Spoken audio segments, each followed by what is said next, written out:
Olá para você que nos acompanha aqui no FolhaCast, o assunto dentro do Folha Enem com o professor Nilson Douglas Castilho, ele que é coordenador de ensino médio do Colégio Marista, que é parceiro da Folha em mais esse projeto. Professor, sempre um prazer falar com você, uma ótima tarde, uma ótima semana para nós. E agora sobre essa questão do Enem seriado, até a gente tinha separado esse tema, implicações e desafios. Pelo que eu consegui entender, lendo sobre o assunto, ele vai se juntar ao novo SAEB, de hoje já tem um SAEB, mas haverá um novo formato, e seria mais uma opção de ingresso ao ensino superior. Então o Enem ele vai perder esse protagonismo, ou eu interpretei de uma maneira errada? Talvez ele perca esse protagonismo de lá no terceirão, como aquela prova parecida com o vestibular. Que hoje ela exerce isso. Parece que eu estou no vestibular, lá no final do terceirão eu faço o Enem, ela é uma forma de ingresso. Então não necessariamente ela vai perder esse status. Já existem hoje vestibulares seriados. Se você pega o PAS da UEM, em Maringá já acontece assim, o aluno faz uma prova cada ano e ao final do terceirão, a partir da sua pontuação mínima, ele pode entrar num curso superior, sem precisar fazer vestibular tradicional. Então o Enem seriado ele poderia dar condições para que um aluno pudesse já construir o seu projeto de vida. O mais legal dessa proposta é que o aluno não precisa escolher qual é o curso que ele quer. Ele vai delimitando as áreas que ele deseja. O Enem seriado ele iria obrigatoriamente colocar português e matemática, o aluno deveria fazer essas frentes, e lá no terceiro ele teria condições de optar por uma área de sua escolha, considerando aquele que ele escolheu como itinerário ao longo do ensino médio. Aí ele tem, é como se fosse a nossa específica da UEL, quando nós tínhamos a prova específica para medicina, a última vez eu tinha biologia e sociologia. Sim. Era específico para isso. Então, ele escolhia uma área de conhecimento próxima do projeto de vida que ele quer construir. E a partir disso, não se tem muito sistematizado como seria essa forma de ingresso, porque provavelmente o SISU teria que mudar para fazer essa análise, mas eu vejo como algo positivo esse Enem seriado. Mas ele é positivo se a gente tiver uma unicidade de ingresso no ensino superior no país. Enquanto houver vestibulares que teimam num processo antigo de ensino médio, principalmente depois de 2024, quando ele for completamente inserido e se ele vingar, isso pode ser um problema para o aluno. Eu tenho um currículo organizado para o Enem seriado, para algo mais flexível, que é personalizado. E aí eu continuo com o vestibular completamente tradicional. Então isso aí vai ter que ser muito bem equilibrado pelo governo e entender que ele precisa intervir nessas instituições.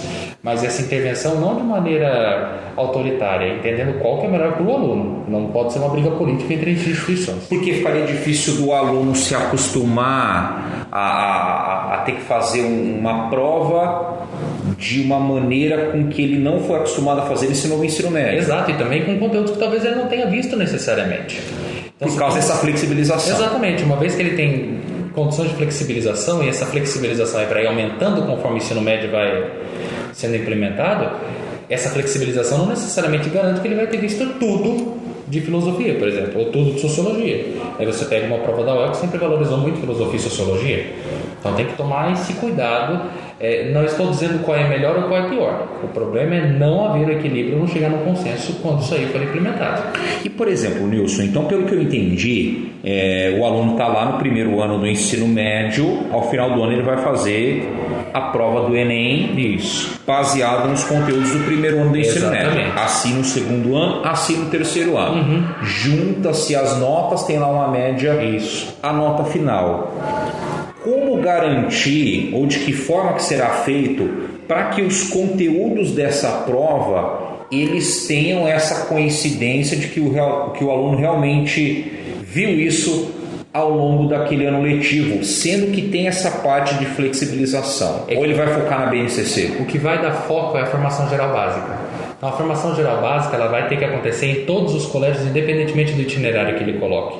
Então, como a formação geral básica ela vai dar o tom de boa parte dessa prova, principalmente com foco em português e matemática, essa diferença entre o que é trabalhado na escola e o que é cobrado na prova não deve existir. Não deve existir. A gente espera que não. Porque pode acontecer também de eles fazerem provas ou ter uma parte da prova focada nessas áreas do conhecimento. O aluno pode escolher. Sim. E é papel da escola, quando ela montar o currículo, o seguinte: tem uma habilidade lá na base que é da formação geral básica. Tem algumas habilidades que podem ser trabalhadas do primeiro até o terceirão. Então o aluno tem o ensino médio todo para poder desenvolver aquilo ali. E não necessariamente desenvolver só numa série. Eu posso trabalhar a mesma habilidade nas 3 séries.